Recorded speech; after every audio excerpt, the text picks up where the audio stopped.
tanghali po. Oras na para sa maiinit na balita.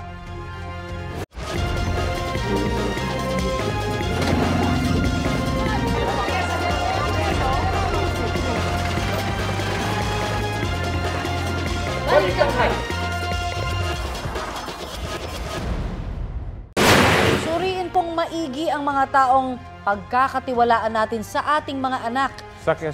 Sa Quezon City nga po, isang batang 3 taong gulang ang nakidnap ng mismong kasambahay nila.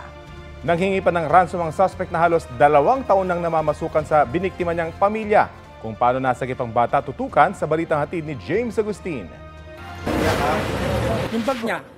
Napayakap ng mahigpit sa kanyang ate habang umiiyak ang 3 taong gulang na batang babae matapos siyang mailigtas mula sa kasambahay nilang kumidnap sa kanya sa Quezon City.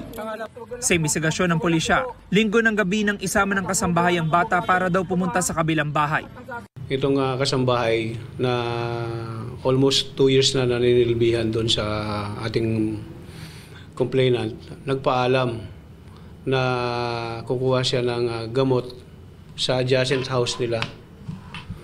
So pumayag naman tong complainant, no? Kasi siyempre kasambahay nila kasama yung 3 years old na bata.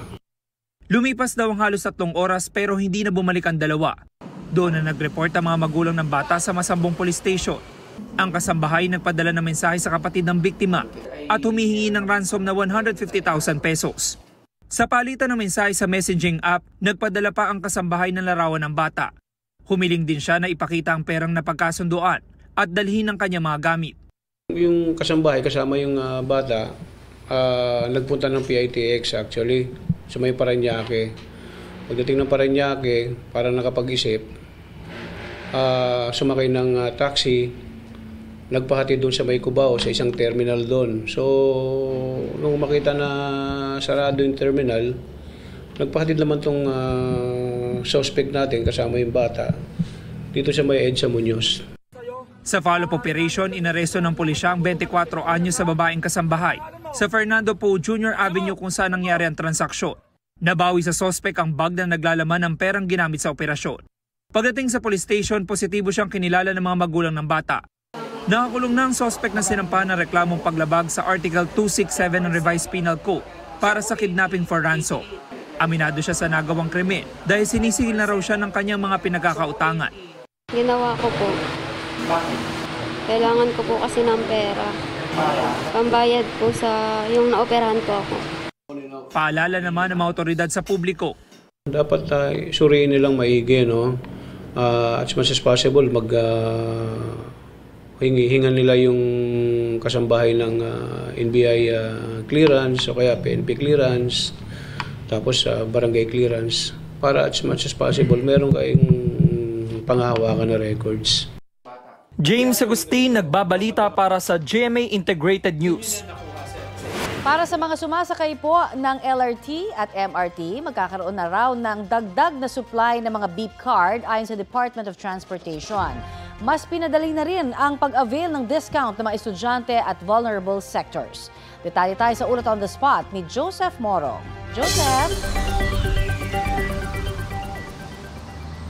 Yes, Connie, good news sa mga estudyante, mga person with disability at mga senior citizen natin na mga sumasakay ng LRT at MR3. Magkakaroon na kayo ng unique at dedicated na discount cards para mas madali nyo na maklaim yung inyong mga discount. Kung dati, Connie, ay kailangan pang pumila ng mga estudyante sa mga teller para magpalista o mag-fill out ng mga form para makakuha ng 50% nilang discount. Simula ngayong araw ay kailangan nyo na lamang ipakita yung inyong mga ID sa mga teller para sila na yung magre-record na nag-avail kayo ng discount. Pero sa Setyembre, next month, ay mas padadaliin pa yan. Ipinakita kanina na DOTR Secretary Vince Dizon ang mga ilalabas na discount cards para sa mga estudyante, PWD at mga senior citizen. Isang beses lamang kayong mag-a-apply sa kahit anong istasyon ng LRT1, LRT2 at MRT3 station at doon din ay agad-agad na ipiprint ang inyong discount card na may pangalan pa ninyo. 1 taong magiging valid yung discount card para sa mga estudyante at i-renew lamang ito sa panibagong school year. Ganun din naman yung magiging sistema sa mga PWD at senior citizen, pero hindi na kailangan na i-renew ito. Inanunsyo rin ng DOTR itong kumpanyang A of Payments Incorporated na magkakaroon na ng 300,000 na bagong mga beep cards hanggang sa susunod na linggo. Ito ay sagot sa mga inirereklamong kakulangan ng mga beep cards. Nagbabala ang DOTR sa mga nanghuhord at ilegal na nagbebenta ng mga ito. Makikipagtulungan na raw ang ahensya sa mga online selling platforms para ipasara ang mga ito. Samantala, Connie, inanunsyo din ng DOTR na panghabang buhay na na-revoke yung lisensya, yung driver's license, nung driver na nag-counterflow sa Skyway. Ayon kay DOTR Secretary Vince Dizon, ito ay matapos itong umamin na lasing siya nung mag-counterflow siya sa Skyway. Bukod dyan, ay sasampahan din ng reklamong paglabag sa Anti-Drunk Driving Act o Republic Act 10586 ang nasabing driver na sumikot kahapon ng hapon sa pagdinig ng Land Transportation Office. Connie. Maraming salamat, Joseph Morong.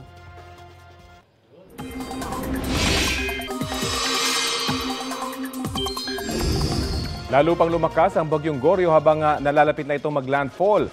Taglay na nito ang lakas ng hangin na aabot sa 155 kilometers per hour. Sa kabila niyan, sa Southern Taiwan pa rin ang inaasahang landfall ng bagyo anumang oras mula ngayon. Base sa 5 a.m. bulletin ng Pag-asa, nakataas ang Tropical Cyclone Wind Signal number 2 sa Itbayat, Batanes, habang Signal number 1 naman sa nalalabing bahagi ng probinsya.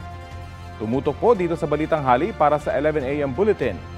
Dahil sa bagyo, maalon ngayon at delikado sa maliliit na sasakyang pandagat ang pumalaot sa mga baybayin ng Batanes. Sa mga susunod na oras, magpapaulan na rin ang bagyong Goryo sa Ilocos Norte, Apayao at Cagayan. Hanging habagat naman ang nakaapekto sa Mimaropa Region, Western Visayas, Negros Island Region, Zamboanga Peninsula, Barm, Soxargen, Camarines Sur, Catanduanes, Albay, Sorsogon at Masbate. Dito naman sa Metro Manila, tinatpagpanig ng bansa, inaasahang magiging maayos ang panahon pero posible pa rin ang mga local thunderstorm lalo na mamayang hapon o gabi. Nahulikam ang pagtama ng mga dust devil sa Tacloban, Leyte. Sa cellphone video ng isang netizen, nakikita po ang tila puting usok na paikot-ikot sa gitna ng kalsada sa barangay Bagakay. Kwento po ng uploader, 3 dust devils ang nakuhanan niya sa parehong lugar. Ayon sa weather specialist ng Pag-asa Visayas, kadalasang nabubuo ang dust devil tuwing mainit ang panahon at hindi pantay ang pag-init ng lupa. Umaangat po ang anilay nabubuong pockets of warm air at habang umiikot ito, hinihigop nito ang mga alikabok. Dagdag pa ng Pag-asa, maaring umabot ng 60 kilometers per hour ang intensity ng dust devil. Paalala ng ahensya sa publiko, mas mabuting lumayo kung may makitang dust devil para iwas disgrasya. Ito ang GMA Regional TV News. Mainit na balita mula sa Luzon, hatid ng GMA Regional TV. Nauwi po sa trahedya ang biyahe ng isang van sa bahagi ng Central Luzon Link Expressway sa Tarlac City. Chris, ano ang detalye?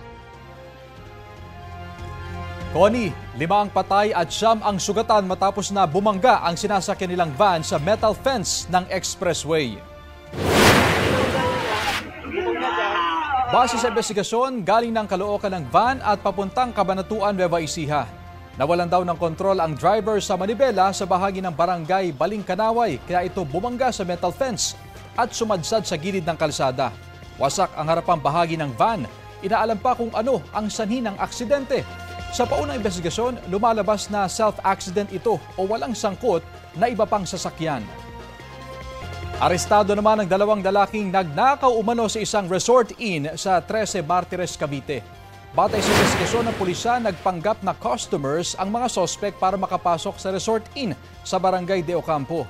Agad silang nanutok ng baril, pinatay ang ilaw sa lobby at saka naghalughog sa resort inn. Nakuha ng mga kawatan ng halos 3,000 pisong pera sa kaha, 2 cellphone at ilang construction equipment. Pagkatapos, dinala umano ng mga sospek ang naka-duty na kahera sa kusina at doon nangyari umano ang panggagahasa. Sa isinagawang backtracking ng pulisya, naaresto ang 2 na positibong kinilala ng biktimang kahera. Walang pahayag ang mga sospek na maharap sa reklamong robbery with rape at illegal possession of firearms. Wala ring pahayag ang may-ari ng Resort Inn. Nag-ahanda na ang Department of Foreign Affairs ng panibagong diplomatic protest kasunod ng paghabol ng mga barko ng China sa barko ng PCG sa West Philippine Sea. Paniwala ng AFP, may intensyon talagang mangbangga ang mga barko ng China. Balitang hatid ni Chino Gaston. Pincer move ang sinubukang gawin ng China Coast Guard at People's Liberation Army Navy ng China ayon sa Philippine Navy. Pero imbis na maipit ang barko ng PCG, nagbangga ng dalawang barko ng China. Sabi ng PCG, lubhang delikado kung ang BRP Suluan ang napuruhan ng mga barko ng China. 44 meters lang ang BRP Suluan kumpara sa 90 meters na haba ng CCG vessel at 135 meters na haba ng barko ng Plan. You can just imagine the impact kung sakaling ang maliit na barko natin. I don't want to speculate that the real intention of the PLA Navy warship was to intentionally ram the Philippine Coast Guard vessel. I still stick with our initial assessment na there was only a miscalculation on the part of the PLA Navy warship kung kaya't nagkaroon ng collision. Si AFP Chief of Staff General Romeo Bronner Jr. kumbinsidong balak talaga ng mga barko ng China na banggain ang BRP Suluan. Kitang-kita doon yung aggressive na tactics ng China, no? Ang assessment natin doon ay yung PLA Navy ship ay talagang ang pakay niya, ang objective niya ay i-ram yung ating Philippine Coast Guard. Pag-uusapan daw ng AFP kung ano ang susunod na hakbang. Ngayong warship anila ng China ang gamit para mangharas sa West Philippine Sea. Kasalanan nila yon, no? Kasalanan nila yung nangyaring yon. Sinasabi nila na tayo daw ang nanggugulo dun sa West Philippine Sea, pero kitang-kita natin dun sa nangyari na sila mismo ang nanggugulo, no? Because they continue to claim Bajo de Masinloc or Scarborough Shoal as their own territory. Hindi naman tayo pwedeng pumayag dyan. Ang Department of Foreign Affairs inihahanda ang proseso ng paghahain ng diplomatic protest dahil sa panibagong insidente ng panghaharas. We are of the view that this is a situation whereby we have to be more careful and we still go back to the process of whereby diplomatic dialogue and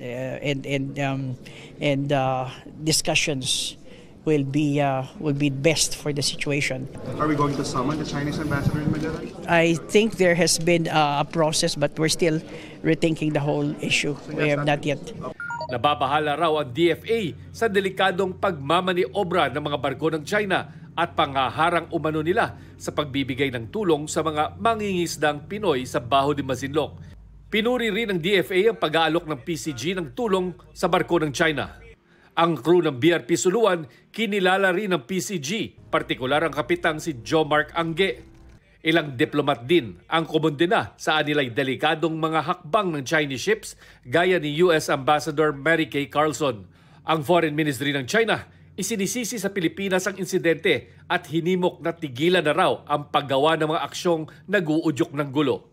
Tugod dito ni Defense Secretary Gilberto Teodoro. I'm already tired of contradicting, and I don't want to answer a blatant lie and glorify it. And everybody knows the truth, really. Why will we pick a fight? That's what the President said. Who in his or her right mind will initiate a conflict when you are a smaller country? Common sense, unless they don't have any. Ayon sa PCG, umuwi muna sa Maynila ang BRP Suluan dahil limitado ang fuel at supplies nito. Sa ngayon, BRP Teresa Magbanwa ang nakaposisyon malapit sa Bajo de Masinloc. Kinumpirma ng Philippine Navy, may Navy warship ang Pilipinas malapit sa lugar noong nangyari ang gulo sa Bajo de Masinloc. Natanong ang Navy kung hindi pa ba sapat ang pagsali ng Chinese warship para makialam at mamagitan ng Navy warships ng Pilipinas. Sagot ng Philippine Navy, may rules of engagement na sinusunod. Ang puwersa pwede lang gamitin for self-defense at depende sa judgment ng ground commander. All the rules of engagements are bound by international law, within the bounds of international law and domestic law. Chino Gaston nagbabalita para sa GMA Integrated News.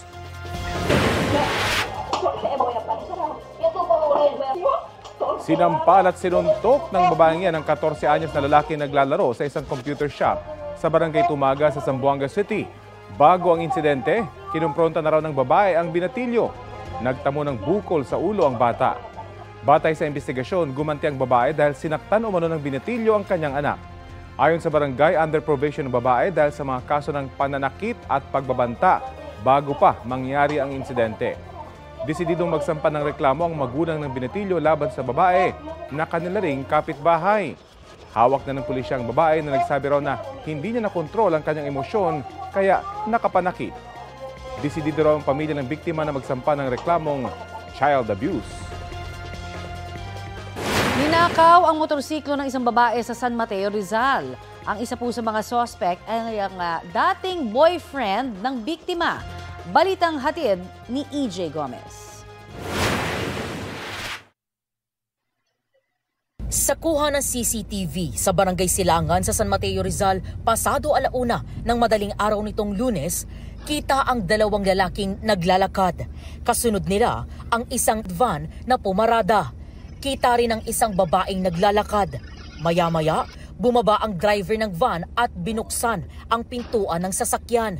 Hindi na nahagip sa video pero isinakay na umano nila ang motorsiklong nakaparada sa labas ng isang bahay.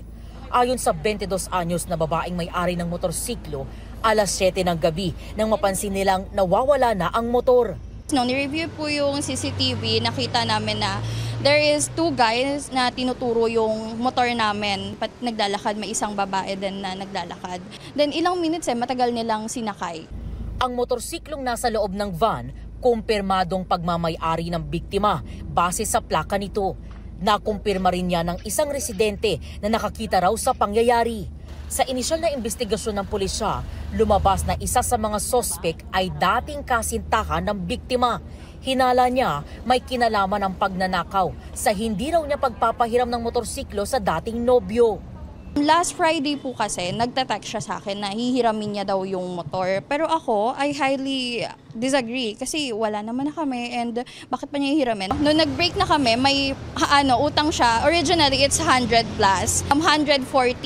Tapos, noong nag-break na kami, half nun is paid na while nung kami. Tapos, yung half nun, hindi pa. Sabi ko yung motor ownership natin, akin na fully own para fully paid ka na. Kasi break naman na tayo para wala tayong connection at all. Pinagharap ang biktima at kanyang ex-boyfriend sa San Mateo Police Station. Aminado ang lalaki na sinubukan niyang hiramin ng motorsiklo pero di raw niya ito ninakaw. Nag-try lang po ako hiramin kasi wala po akong mahanapan nun. Nung hindi naman po siya pumayag, okay lang sa akin. Nung minahiraman naman na po ako, hindi naman na po ako nag-chat ulit. Ayon sa biktima, kasama ng sospek ang kanyang kuya at live-in partner nito sa pagnanakaw base sa kuha ng CCTV.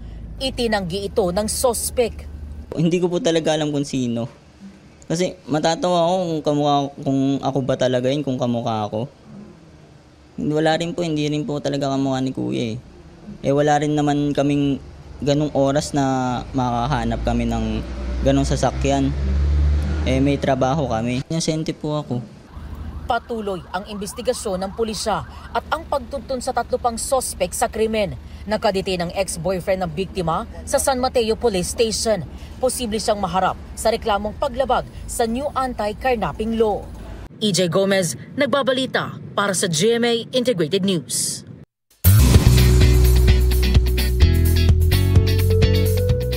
Mga mare, kapuso pa rin si Rian Ramos.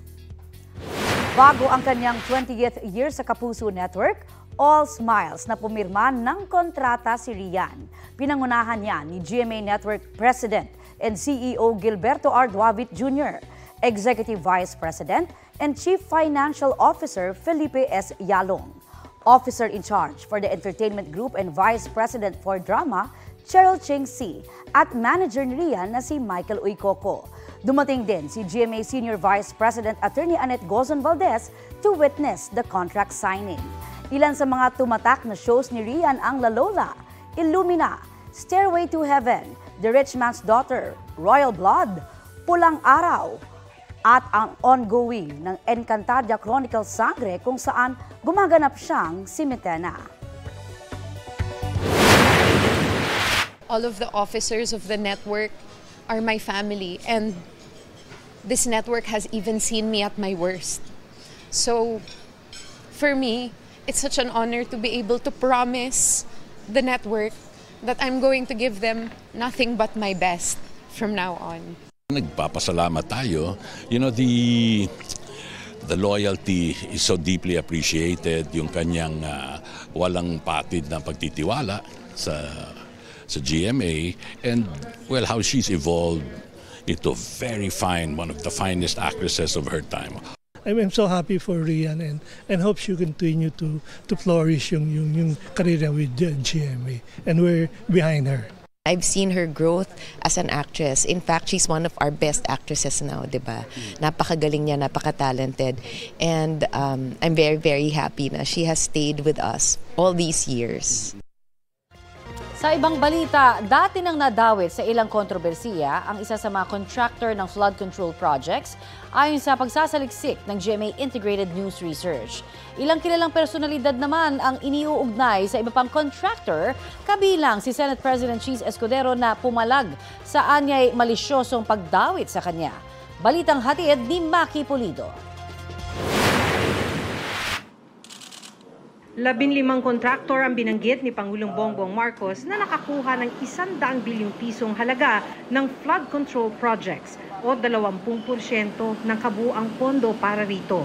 Sa 15 yan, base sa datos mula sa Malacanang, pinakamalaking halaga ng mga proyekto ang nakuha ng SunWest Incorporated. Para yan sa 78 flood control projects na nagkakahalaga ng mahigit 10 bilyong piso. Base sa pagsasaliksik ng GMA Integrated News Research, dati nang naugnay sa ilang kontrobersya ang SunWest Incorporated.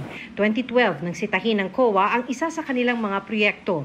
Lumabas kasi na bitin ng higit 2,000 square meters ang lapad ng kalsadang kanilang ginawa, kontra sa nireport nitong accomplishment sa DPWH. Napuna rin sila noon ng Senado. Bakit daw isang construction company ang supplier ng PSDBM para sa Protective Personnel Equipment o PPE noong 2020 at 2021 sa kasagsagan ng pandemya? SunWest Construction and Development Corporation o SCDC pa ang pangalan nila noong mga panahong yon. Lumabas din ang pangalan ng SCDC bilang supplier ng umano'y overpriced at outdated na laptop sa DepEd sa 2022 audit ng COA sa PSDBM. Dating incorporator ng SunWest pero nag-divest na umano si Ako Bicol Party List Representative Elizalde Co. Sinusubukan pa namin kunin ang kanyang pahayag. Mahigit 9 na bilyong piso naman ang nakuha ng Legacy Construction Corporation para sa 132 projects. Pinakamarami ito sa listahan. Pinuntahan namin sa Pasig City ang nakuha naming office address nito, pero sinabi ng security guard na lumipat na ang Legacy bago mag-COVID pandemic noong 2020. Mahigit 7 bilyong piso naman ang nakuhang proyekto ng Alpha and Omega General Contractor and Development Corporation. Pareho ang office address ng Alpha and Omega sa St. Timothy Construction Corporation na na-awarda naman ng mahigit 7 bilyong pisong flood control project. Pero sa labas ng office address ng dalawa, St. Gerard Construction ang nakalagay na pangalan. Sa pinakahuling general information sheet ng Alpha and Omega, si Sara Diskaya ang nakalagay na presidente. Nito lang nagdaang eleksyon, nakalaban siya ni Pasig City Mayor Vico Soto sa pagkaalkalde ng lungsod. Nang makapanayam noon ng GMA Integrated News ang asawa ni Sara na si Pacifico Diskaya, sinabi niyang dati silang shareholder ng St. Timothy pero nag-divest na raw sila rito. Nangupahan din daw dati sa kanilang building ang St. Timothy pero umalis na ito. Ang St. Timothy ang nag-pull out na venture partner ng Miro Systems para sa 2025 automated elections. Sinusubukan pa naming hingin ang kanilang mga pahayag. Halos 8 bilyong piso naman ang na-award sa EGB Construction Corporation. Git ng kumpanya, quadruple A status ang kanilang construction company dahil may integridad ang kanilang kumpanya. Maayos po ang aming trabaho, tumutupad po kami sa lahat ng plans and specification. Nasa listahan din ng Centerways Construction and Development Inc. na nakakuha ng mahigit 5 bilyong pisong halaga ng flood control projects. Inamin ni Senate President Cheese Escudero na kaibigan niya ang presidente nitong si Lawrence Lubiano, pero inalmahan niya ang isinama sa isang news report na si Lubiano ang pinakamalaking donor ni Escudero noong 2022 elections. Matagal ko ng kaibigan at kakilala siya at tumutulong talaga sa amin. Mula pa, nung hindi pa iso to. At tubong sorsogon talaga siya. Bagaman walang sinabi ang artikulong ginawa kong mali o masama, yung insinuation, yung innuendo, nandun pa rin. For the record, wala akong kinalaman sa pag-identify, paggawa ng program of work, pag-bid, pag-award, pagbahay, pagbayad, pag-inspeksyon ng anumang proyekto sa pamahalaan. Pagdidiin pa ni Escudero, 1% lang ng 550 billion pesos na halaga ng flood control projects ang nakuha ng Center Waste Construction. Bakit pinagtuunan ng pansin yon? Yung 1% pa talaga, hindi yung 99%? Bakit natin hindi tingnan? Sino ba yung mga mambabatas at opisyal na gobyerno na aktual na kontraktor, aktual na may-ari nung mga kumpanya na nakakuha ng kontrata sa gobyerno? Sinusubukan ng GMA Integrated News na makuha ang panig ni Lubiano at ng Center Waste Construction. Tingin ni Escudero, bahagi ito ng umano'y demolition job sa kanya ng mga nagtutulak sa impeachment ni Vice President Sara Duterte at taga-kamara umano ang nasa likod nito. Tila nagkakatotoo na yung sinabi ko nitong mga nagdaang linggo na mayroong demolition PR job na nakatuon laban sa akin at tulad ng babala na isang kapwa ko senador na ito'y gagawin upang tiyakin na maalis ako sa pwesto at nang pag-final muli daw yung impeachment ay wala na ako dito pagdating ng February 6. Sagot ni House Deputy Speaker Antipolo Representative Ronaldo Puno, yung demolition job, siguro bangitin niya kung sino specifically para magkaayos-ayos na sila. Masama yung pagka-blanket na sinisiraan ako dito sa Kongreso. Lahat kami tinatamaan. Kaibigan ko si Senator Chis Pati ba ako nadamay na naman dyan sa akusasyon na yun? Hinihinga namin ng pahayag si House Speaker Martin Romualdez. Pinasisilip na ng Pangulo ang tinawag niyang disturbing na pagkaka-corner ng ilang kumpanya sa mga proyekto. Ang DPWH-NCR kumpiyansa raw na walang sabit ang kanilang flood control projects. Malaki yung improvement kasi although nagbaha sa ibang areas, mabilis yung pagbaba niya. May mga areas din naman po na dating binabaha na ngayon hindi na. Ayon kay Roland Simbula ng Center for People Empowerment in Governance o CENPEG, paborito anyang gatasan ang mga flood control project. Mahirap kasing i-monitor ito kasi precisely because they are not so visible. We can only test their effectiveness and efficiency or what is deficient about them when the flood is already there. Bagaman walang inihahalimbawa kabilang anya sa ginagawa ng iba ang pagbibigay ng campaign fund. They invest in politicians, tapos yung politicians are expected to provide them with the contracts that they want to corner. Si DPWH Secretary Manny Bonoan aminadong may hamon sa pagberipika ng mga ipinatutupad na proyekto. Well, we're doing our best actually to monitor, but once again, the challenge is actually to verify them actually in the field. Maki Pulido nagbabalita para sa GMA Integrated News. Itinanggi ni House Spokesperson Attorney Princess Abante na may kinalaman ng Kamara sa sinasabi ni Senate President Chis Escudero na anyay demolition job laban sa kanya. Kami na naman po ba? Kami na naman po, House na naman po. Siguro maganda mapangalanan po kung sino yung tinutukoy niya kasi napakarami po members ng House. Sa panayam ng unang balita sa unang hirit, sinabi ni Abante na mahirap sisihin ang buong Kamara. Hindi raw trabaho ng Kamara na magsimula ng away laban kanino man. Sa pagsabi ni Escudero na kabilang ang mga nagtutulak sa impeachment kay Vice President Sara Duterte sa mga nasa likod umano ng anyay demolition job, sagot ni Abante, walang personal na layunin ang mga mambabata sa impeachment kundi pananagutan lamang.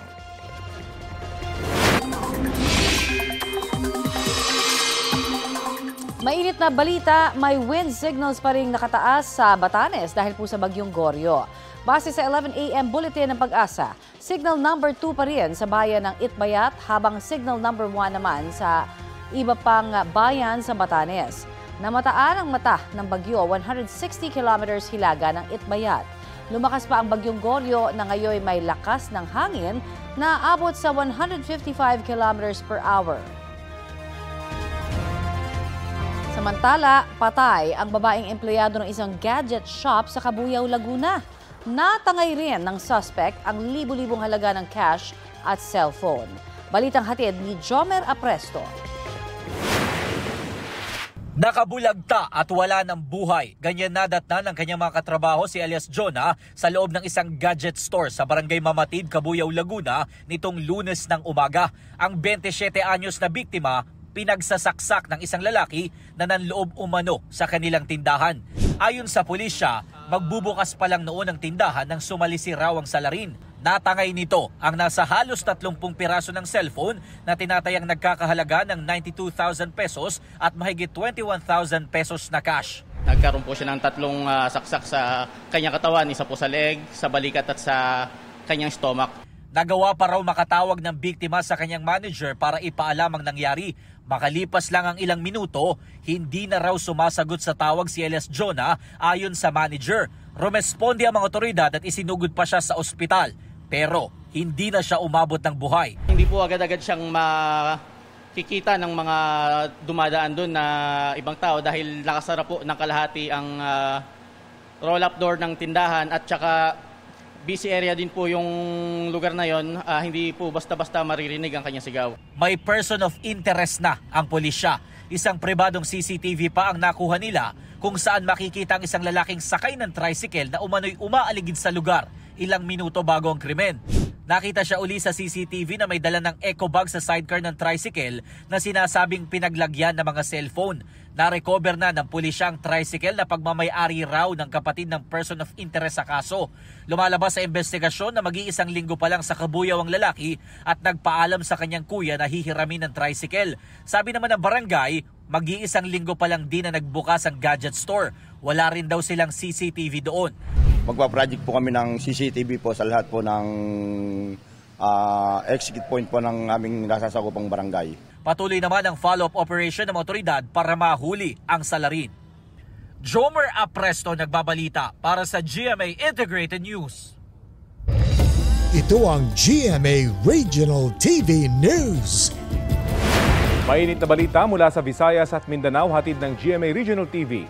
Binaril ng riding in tandem ang isang school principal sa harap ng isang paaralan sa Midsayap, Cotabato. Cecil, kumusta yung biktima? Rafi, nagpapagaling na ang biktima na nagtamo ng tama ng bala sa katawan. Batay sa investigasyon, sakay ng kanyang sasakyan ang biktima nang dumating ang mga salarin at magpaputok. Principal sa Agricultural Elementary School ang biktima. Patuloy ang investigasyon sa motibo ng krimen at paghahanap sa mga sospek. Kinundi na ng Department of Education ang krimen at sinabing hindi lang ito pag-atake sa principal kundi sa pagiging safe zone ng mga paaralan. Nakikipagtulungan na sila sa mga otoridad para sa agarang pag-aresto sa mga sospek. Sinagip ang 5 stranded na tao sa Tumalaong River sa Baungon, Bukidnon. Nakalambitin sa lubid ang babaeng yan habang hinahatak paakyat ng mga residente at otoridad sa barangay Lingating. Naliligo at naglalaba raw ang mga biktima nang biglang tumaas ang lebel ng tubig ng ilog at nalubog ang piraso ng lupa na dinaraanan nila papuntang Pampang. Mabuti na lang at agad tumawag ng tulong ang mga nakasaksi sa insidente. Ligtas at nasa mabuti ng kalagayan ang lahat ng nasagip.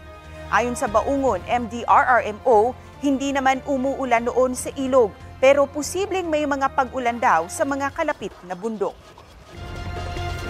Bueneltahan ni Palace Press Officer Undersecretary Claire Castro si Vice President Sara Duterte sa kanyang paliwanag kung bakit siya bumabiyahe pa ibang bansa.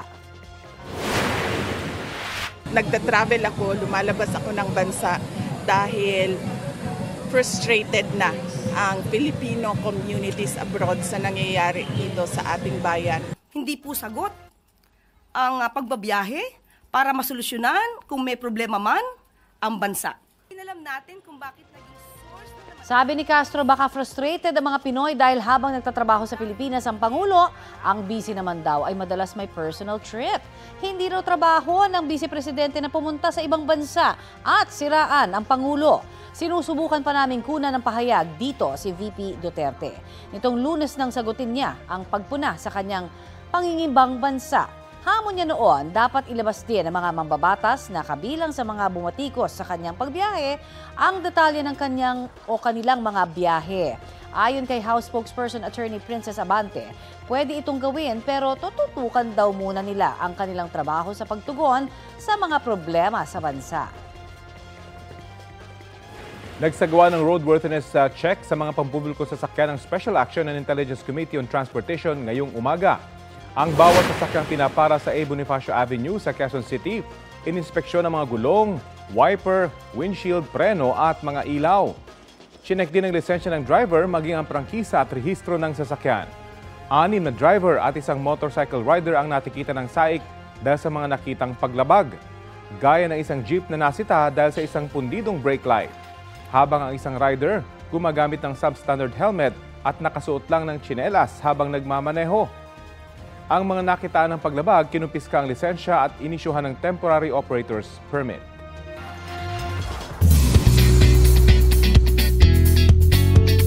Mga Mares, Sparkle family is getting bigger. Kasunod yan ng contract signings ni Chris Bernal at TJ Marquez. Mula sa kanyang starstruck fame noong 2006, nagbabalik as full-fledged Sparkle artist si Chris at humbled siya sa pagtanggap sa kanya ng Sparkle GMA Artist Center. Looking forward na rin siyang gumawa ng comedy projects. Si TJ naman ang Kapuso Network na ang naging tahanan sa big part ng kanyang showbiz career.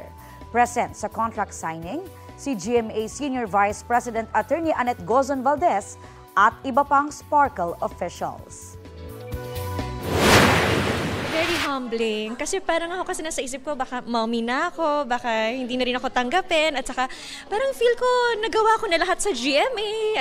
Very grateful ako kasi may nakikita pa sila sa akin. Naniniwala pa rin sila sa akin. It feels so correct na makabilang sa pamilya ng GMA kasi sila yung naniniwala sa akin, nagbibigay sa akin ng project. So finally, I'm just so grateful talaga sa experience na to at saka sa opportunity.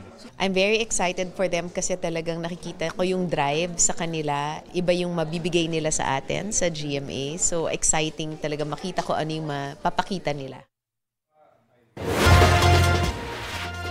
Huli ka, ang tricycle na yan na nag-counterflow sa Dagupan, Pangasinan. Nakasalubong pa ito ng isang tricycle na napilitang umiwas. Maya-maya, sumalpok ang tricycle sa nakasalubong na truck. Dead on arrival sa ospital ang driver ng tricycle dahil sa tinamong sugat sa katawan habang nagpapagaling naman ang sakay niya. Ayon sa investigasyon, napagalamang nakainom ang driver at sakay ng tricycle. Ligtas naman ang driver at pahinante ng nakasalpukang truck. Tumanggi silang magbigay ng pahayag.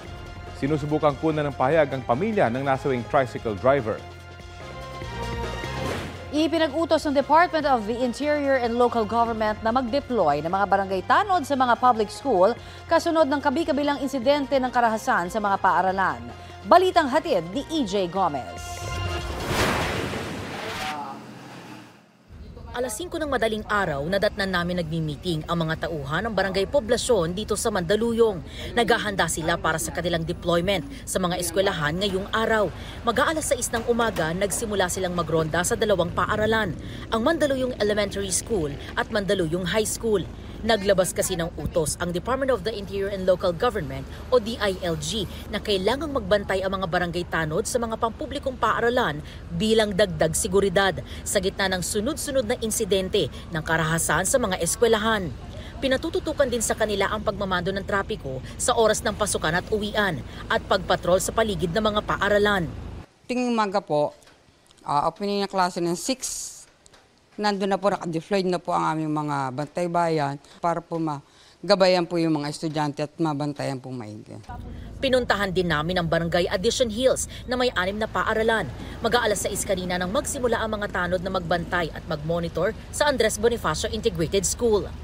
Pag oras ng pasukan o oras ng labasan, nagmumonitor na kaagad sila na magdi-deploy ng mga tao sa mga bantay bayan sa mga eskwelahan para maiwasan yung kaguluhan sa mga eskwelahan sa estudyante dito sa Mandaluyong. Malaking bagay raw ang dagdag seguridad sa eskwelahan para sa tatay na si Mark na arawang hatid sundo sa anak na nasa grade 1. Safe na po kami as a parent na maiwanan namin yung mga anak namin sa school kasi may mga tanod na at saka may nagbabantay na. Di na po kami kabado. Ayon pa sa mga tanod ng ilang barangay sa Mandaluyong, binabantayan din nila ang mga grupo ng mga estudyante o kabataan na nag-aabangan sa paligid ng mga eskwelahan na kadalasan daw ay nagsisimula ng mga away at bullying. EJ Gomez, nagbabalita para sa GMA Integrated News. Ito ang GMA Regional TV News. Patay sa pamamaril ang isang lalaki habang natutulog sa gilid ng kalsada sa Barangay Careta dito sa Cebu City. Ayon sa mga pulis, posibleng may kinalaman sa iligal na droga ang krimen. Ilang beses na raw kasing naaresto ang biktima dahil sa droga.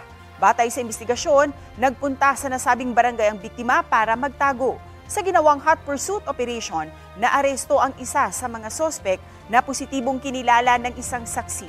Sinusubukan pa siyang kunan ng pahayag. Pinaghahanap naman ang isa pa niyang kasama.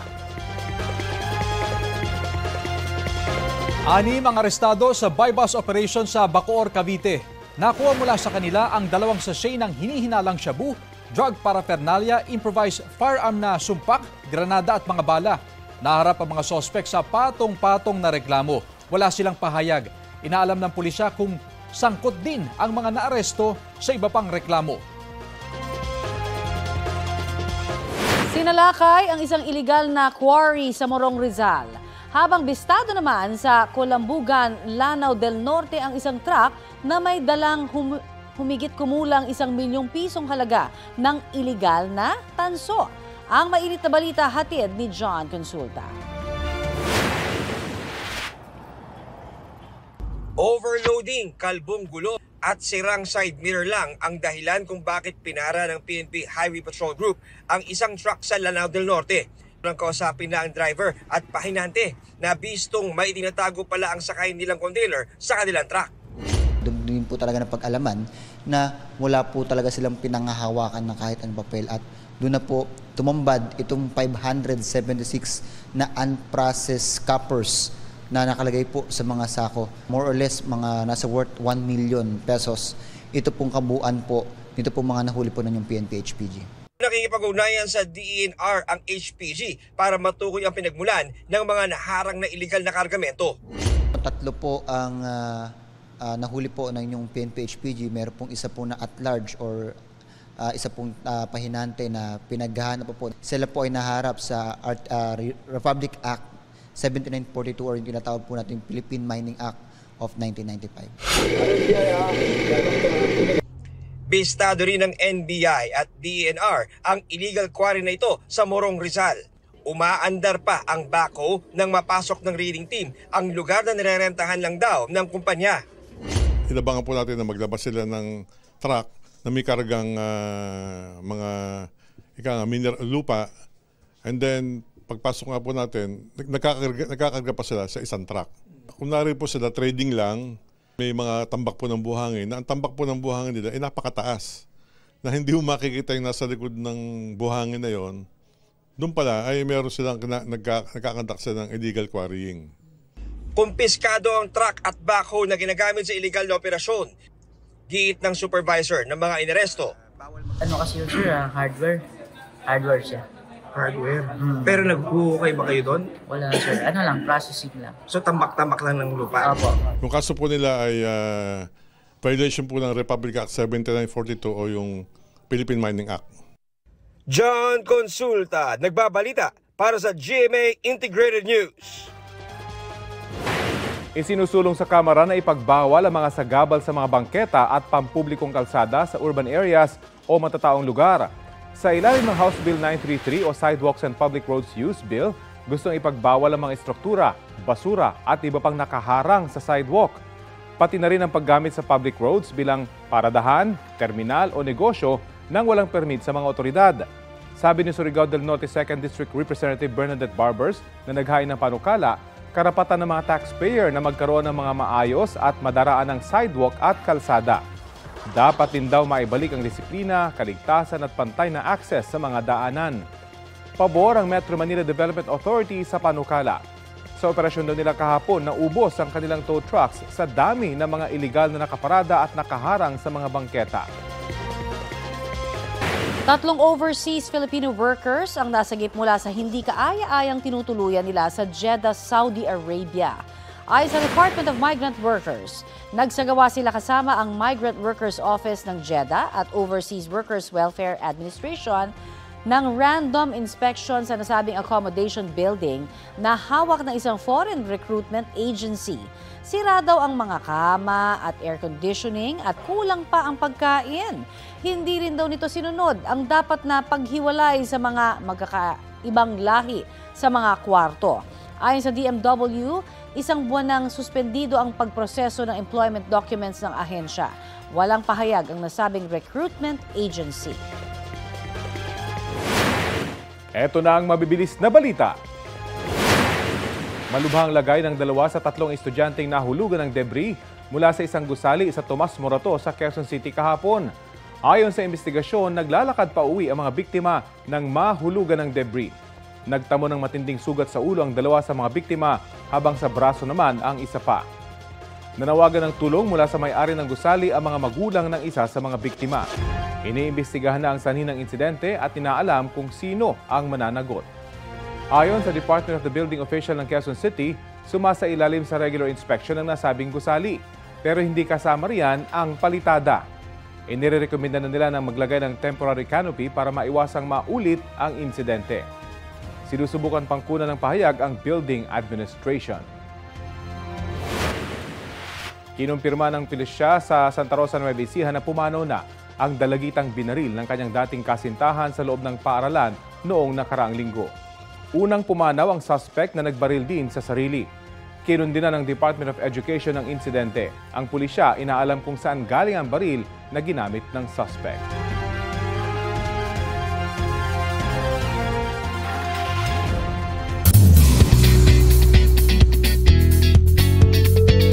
Another milestone award ang tinanggap ni Asia's multimedia star and Stars on the Floor host, Alden Richards.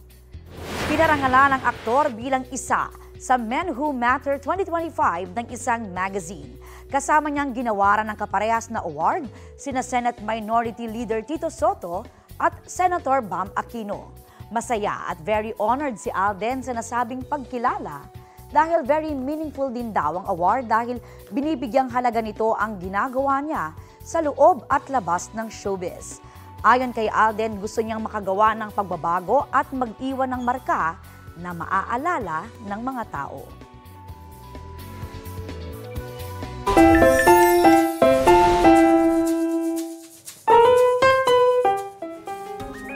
Literal na happily ever after ang eksena sa isang kasal sa Louisiana, Laguna.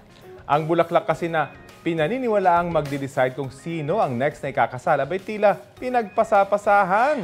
Why naman ganun? Ayan, excited na hinabol ng mga bisita ang bouquet na ibinato ng bride matapos ang kasal. Pero ang mga tao tila nalito.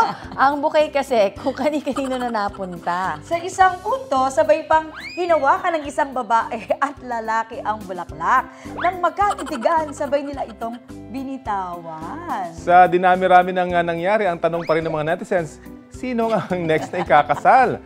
Ang video na yan may 4.3 million views na. Online. Trending. Baka akala nila kung sino yung di ba? Yung parang ikaw. Yung last, oo. Parang hot potato na nangyari. Oo nga. At ito po ang Balitang Hali. Bahagi kami ng mas malaking misyon. Ako po si Connie Season. Rafi Tima po. Kasama nyo rin po ako, Aubrey Carampel. Para sa mas paglilingkod sa bayan.